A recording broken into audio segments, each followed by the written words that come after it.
Hola chicos, hola a todos. ¿Me pueden escuchar bien?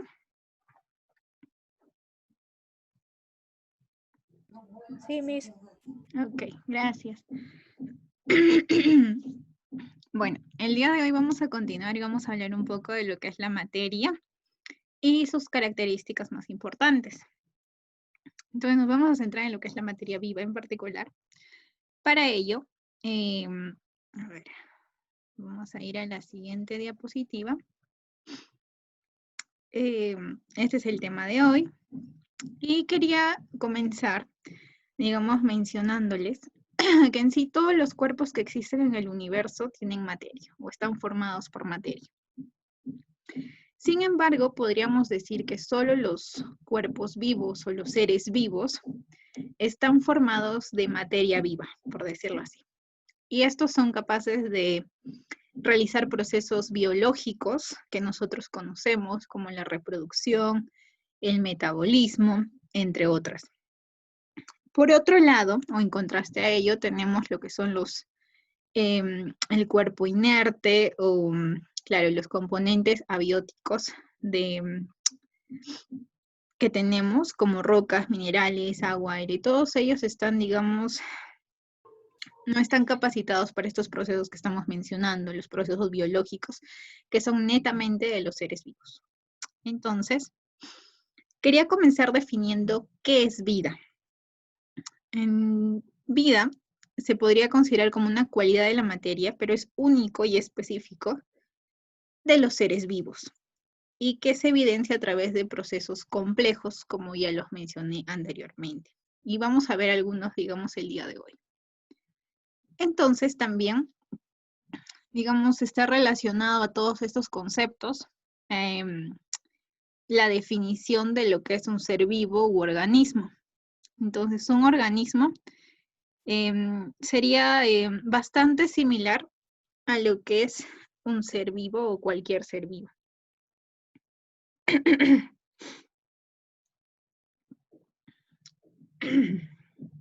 Ok. Entonces tenemos un ser vivo, se podría considerar como un cuerpo formado por un tipo de materia que es altamente organizada y compleja a la vez, ¿sí? Que es capaz de intercambiar materia y energía con el medio ambiente. Es una cualidad bastante interesante que tienen todos los seres vivos. Dentro de algunas características que hace resaltante a un ser vivo, que hace, digamos, diferente, que lo hace único, tenemos que tiene un tipo de organización específica y bastante compleja, desde lo más simple a lo más complejo, valga la redundancia. Otra característica tenemos lo que es la reproducción, el metabolismo, irritabilidad, homeostasis, crecimiento y evolución. Quizás alguno de ustedes ya haya escuchado estos términos y lo vamos a definir más a profundidad en la siguiente presentación. Entonces, ¿qué hace único a lo que son los seres vivos? ¿Qué lo hace diferente de los componentes abióticos, por ejemplo? Entonces, primero, que los seres vivos están formados por materias vivas, por decirlo de alguna manera, que ya lo mencionamos anteriormente. Y esto les va a conferir ciertas características, ¿sí? Estas características las vamos a mostrar a continuación. Aquí nosotros tenemos una de las primeras características que hace único al ser vivo, que es su organización específica y compleja. Como podemos ver aquí en esta imagen, esto lo vamos a explicar paso a paso al transcurso de los PPTs. Pero quería que vieran, digamos, cómo es este grado de organización. Vamos a empezar desde un átomo, vamos a pasar por moléculas, supramoléculas, tenemos las organelas de las células, la célula, tejido, lo que es los órganos, aparatos o sistemas, un individuo o un organismo como tal, una población, comunidad y todo así, hasta llegar a todo lo que nosotros tenemos que conocemos como biosfera. Entonces, de esta manera nosotros podemos ver que está organizado de una manera bastante estructurada, bastante definida, de lo más simple hasta lo más complejo. Ahora, también tenemos otra característica que todo ser vivo posee, que es la reproducción. En la reproducción podemos considerarlo como un proceso natural por el cual los seres vivos pueden, digamos, generar o producir nuevos individuos y de esa manera conservar la especie. Creo que lo más importante o el objetivo, digamos, bueno, yo lo considero así, de la reproducción, es la subsistencia o la permanencia de una especie, ¿sí? La conservación de la especie. Entonces, se conocen dos tipos de reproducción de manera general. Una es la reproducción asexual y por el otro lado tenemos la reproducción sexual.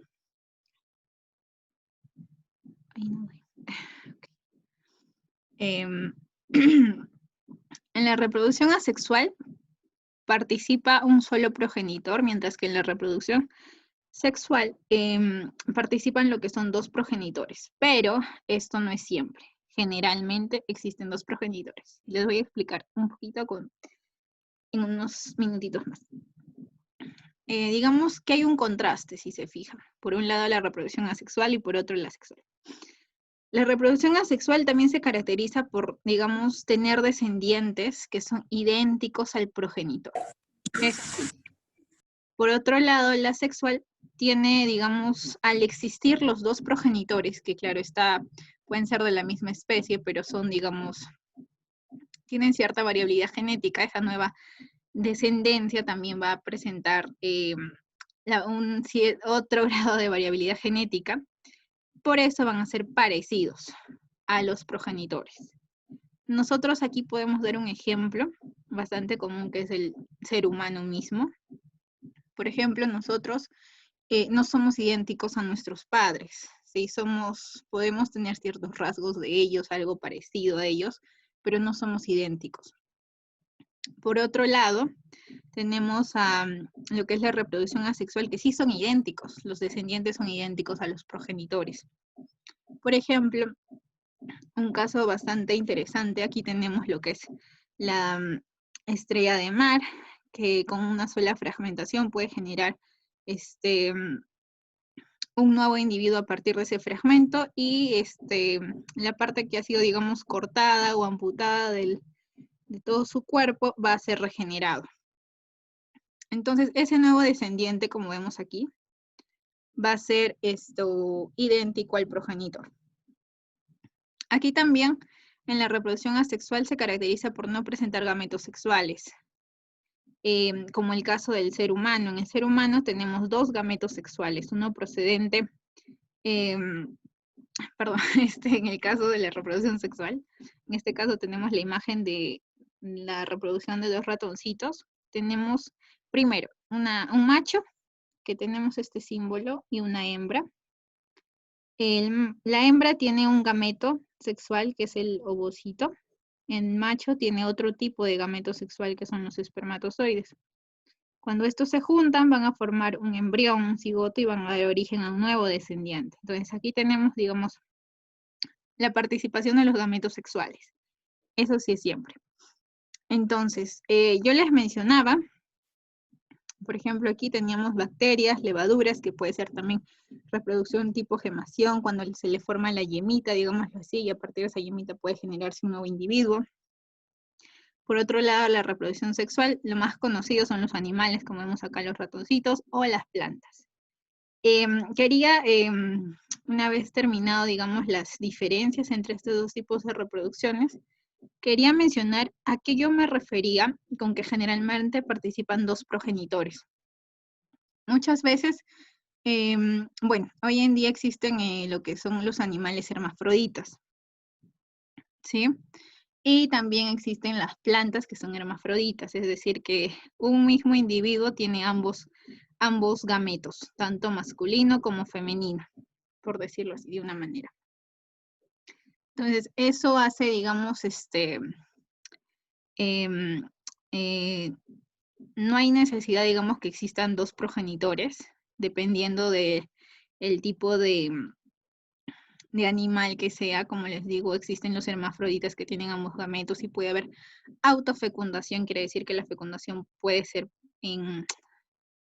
por ellos mismos, por decirlo así, es algo quizá algo confuso, pero quería mencionarles eso, que no siempre existen los dos progenitores.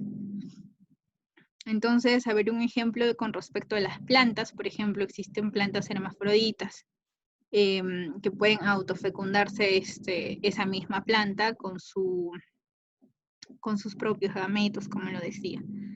Entonces, quería recalcar bastante eso. A ver, seguimos. El siguiente, digamos, la siguiente característica de todo ser vivo es la irritabilidad. Quizás sea bastante común haber escuchado esta palabra. Por ejemplo, algo me irrita o algo, generalmente está relacionado con que algo me molesta. Puede ser que vaya por ahí, pero irritabilidad en el sentido biológico quiere decir que es una capacidad de respuesta, de adaptación y una relación entre ambas. ¿Qué quiere decir? Que nosotros como seres vivos podemos responder a todos los estímulos que hay, digamos, a partir de nuestro entorno, o sea, de nuestro ambiente. Por ejemplo, cuando hace calor, nosotros usualmente, no sé si estamos ya con ropa veraniega, por decirlo así, utilizamos abanicos, ventiladores para nosotros refrescarnos, ¿no? Entonces, de esa manera nosotros estamos, digamos, respondiendo a estos estímulos, pero también hay estímulos internos, o sea, dentro de nuestro cuerpo. Por ejemplo, cuando nosotros nos da, digamos, un dolor de estómago o algo así, entonces tenemos como respuesta a este estímulo, podríamos tomar algún medicamento, podríamos tomar alguna infusión, de esa manera. Pero aquí hay dos, digamos, dos términos importantes que hay que resaltar, y que es la irritabilidad, como bien dice, y la adaptación. La irritabilidad es como una respuesta al instante, temporal, a un estímulo temporal. Como les decía, por ejemplo, si tengo frío, me abrigo. Ok, eso es irritabilidad, la respuesta a un estímulo temporal. Pero por otro lado tenemos la adaptación. La adaptación es ya digamos, una respuesta a un estímulo permanente. Por ejemplo, esas personas que viven en las alturas donde hace un montón de frío, entonces ellos ya, digamos, se han adaptado, todos sus organismos se han regulado, todas sus funciones se han regulado para que puedan adaptarse a ese clima, a ese ambiente.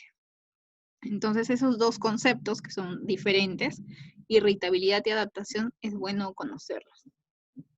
Entonces aquí también, para responder a lo que son estos estímulos, ya sea temporales o permanentes, todo nuestro sistema o todo nuestro cuerpo está conectado y está trabajando para ello, ¿no? Digamos, en esta respuesta va a intervenir lo que es el sistema nervioso y también lo que es nuestro sistema endocrino. Entonces, aquí también podemos decir que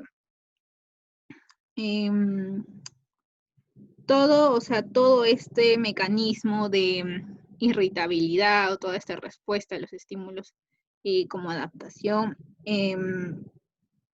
permite a los organismos relacionarse con lo que es el medio donde viven y coordinar el funcionamiento de todos sus órganos, sus aparatos y sistemas. Y de esa manera podemos responder nosotros a estos estímulos, ya sean externos o internos.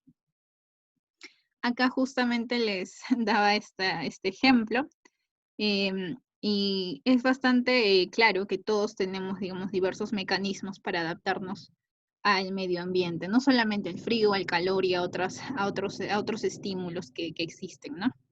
Y de esa manera nosotros garantizamos nuestra supervivencia. Entonces, otra característica bastante importante que también se relaciona, digamos, con lo que es parte de la adaptación que les mencionaba es la homeostasis. La homeostasis es una definición así corta, es lo que tenemos resaltado en rojito, que es el estado de equilibrio interno. ¿Qué quiere decir? Que todas tus funciones, todos tus órganos están trabajando de una manera que haya un equilibrio, que no haya, digamos, una descompensación de ninguna función. Entonces aquí tenemos lo siguiente. Todos los seres vivos en sí estamos, digamos, poseemos esa capacidad para tener un equilibrio de todo, del medio interno. Por ejemplo, aquí tenemos lo que es la temperatura corporal. Siempre, digamos, nosotros también tenemos un estándar de que de 35 a 37 grados es, digamos, el promedio de una temperatura corporal normal. Si baja ese rango o si ya está demasiado, ya, digamos, estamos en riesgo, ¿no? Y puede causarnos daños en diferentes partes del cuerpo.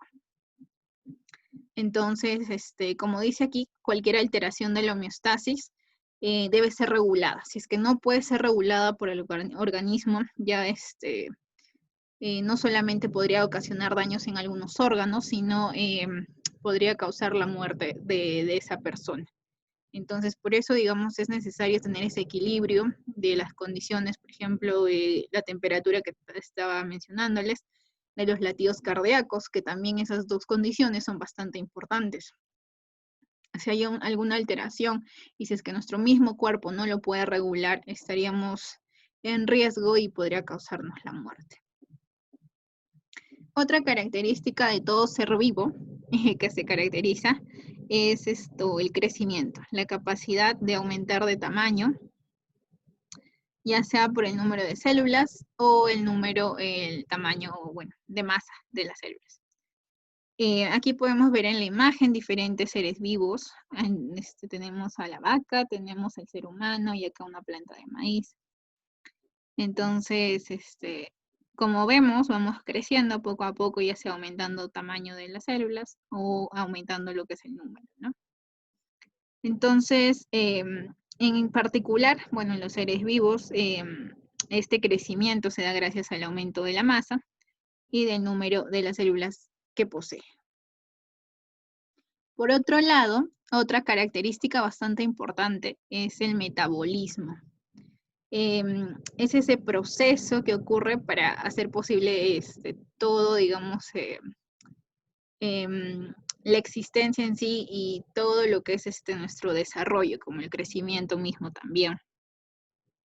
Entonces, el metabolismo se puede definir como la capacidad de los seres vivos para lo que es intercambiar materia y energía con el entorno. Es considerado como un sistema termodinámico abierto. ¿Qué quiere decir? Justamente lo que les mencionaba, el cambio de energía. Entonces, aquí podemos definirlo mejor. El metabolismo se puede dividir en dos tipos. Tenemos catabolismo y anabolismo. El catabolismo, por su parte, es un proceso destructivo. O sea, destruir, digamos, una molécula grande hasta lo más simple. Es un proceso que dice que es exergónico. ¿Qué quiere decir esto? Que va a liberar energía. Como aquí decimos, es un sistema termodinámico abierto, quiere decir relacionado ampliamente con lo que es la energía. El anabolismo, en contraste al catabolismo, es un proceso constructivo. Quiere decir que a partir de moléculas sencillas va a formar moléculas mucho más grandes. Este es un proceso endergónico, que quiere decir que va a necesitar energía, justamente porque es un proceso de construcción, digámoslo así. Va a necesitar toda la energía posible para desarrollar este proceso. Un ejemplo que quise mencionar dentro del catabolismo es la glucólisis, la síntesis hasta la formación de lo que es la glucosa. Y por otro lado, el anabolismo, que es la síntesis de ARN, ¿sí? A ver, aquí tenía un ejemplo mucho más didáctico, digamos, para entenderlo, del metabolismo. Este proceso es un proceso de producción, utilización y liberación, aquí me falta ponerlo, liberación de energía. Por ejemplo, esta es una proteína. Como, bueno, las proteínas están formadas por lo que son los aminoácidos. Aquí están cada unidad. Ahora, supongamos que este es un proceso catabólico, o sea, de destrucción. Quiere decir que esta proteína se va a degradar hasta formar todos los hasta liberar todos los aminoácidos que lo conforman, ¿sí? En cambio, el anabolismo, como dije, es un proceso de síntesis. Este proceso de síntesis A partir de cada uno de estos aminoácidos que se encontraban libres va a formar nuevas proteínas y de esa manera también va a contribuir a nuestro crecimiento. Entonces, el crecimiento también se podría definir como un proceso anabólico, un proceso, ya claro, de metabolismo de tipo anabólico. A ver, hemos hablado bastante de lo que son las características de los seres vivos y uno de ellos, digamos, el primero que mencioné, fue la organización bastante compleja y estructurada que tienen todos los seres vivos, o sea, los niveles de organización es bastante compleja. Para ello he querido, digamos, explicar un poquito más de esto, ya que es bastante importante y es como que nosotros también lo vamos a ir desarrollando poco a poco en el curso. Vamos a ir desde lo más simple, que es lo que estamos tocando ahora, hasta lo más complejo de la biología. Entonces, quería mencionarles que todos los seres vivos poseen una estructura bastante organizada y compleja. Incluso el átomo, las moléculas son estructuras bastante organizadas y complejas, desde lo más mínimo hasta lo último. Entonces también mencioné que hay diferentes funciones vitales, gracias a la cual, digamos, gracias a esta estructura organizada, podemos llevar a cabo. Entonces hay como una jerarquía. Esta jerarquía va de lo mínimo de lo más simple a lo más complejo, como ya bien dije varias veces. Entonces, estas jerarquías lo podemos dividir en tres niveles, por decirlo así. La parte química, biológica y ecológica. La parte química lo vamos a abarcar desde un átomo hasta una molécula o supramolécula. La parte biológica podemos abarcarlo desde las organelas, las células, hasta lo que es el organismo mismo, o sea, un individuo como tal. Y la parte ecológica ya tiene que ver con la población hasta todo lo que es la biosfera. Entonces, estos niveles de organización nos van a permitir comprender, digamos, mucho más cómo está conformado los seres vivos y cómo estos llegan a ocupar, digamos, una posición en el ambiente donde se van a desarrollar por completo. Entonces, ahora vamos a empezar con lo que es el primer nivel de organización, que es el nivel de organización química, o también conocido como nivel abiótico. Bueno, nosotros tenemos que saber que, digamos, este nivel es el más bajo, el más simple. Entonces aquí nosotros tenemos lo que son sustancias químicas que poco a poco se van a ir, digamos, agrupando para formar moléculas más complejas o supramoléculas. Y de esa manera vamos a tener todo este nivel conformado por ellas. Y es como podemos verla aquí. Tenemos el nivel atómico, tenemos el nivel molecular y tenemos el nivel supramolecular. El nivel atómico, como bien sabemos, está conformado por lo que son los átomos. Un átomo es considerado como la mínima cantidad de materia de un elemento químico y esta conserva lo que son las propiedades de ese elemento. Entonces, también cabe mencionar que los átomos constituyen a los seres vivos. Los átomos, perdón, que constituyen a los seres vivos se definen como bioátomos o bioelementos. Generalmente el término bioelementos es lo más usado en Ay, rayos. Ok. Tenemos 10 minutos. Voy a tratar de terminarlo en este tiempo. Los átomos, o bioelementos, que es el término más usado en el campo de biología, digamos, los bioátomos más conocidos, los bioelementos más conocidos son el carbono, hidrógeno, oxígeno, nitrógeno, que son los elementos base para la formación de diferentes compuestos como los lípidos, aminoácidos, entre otros.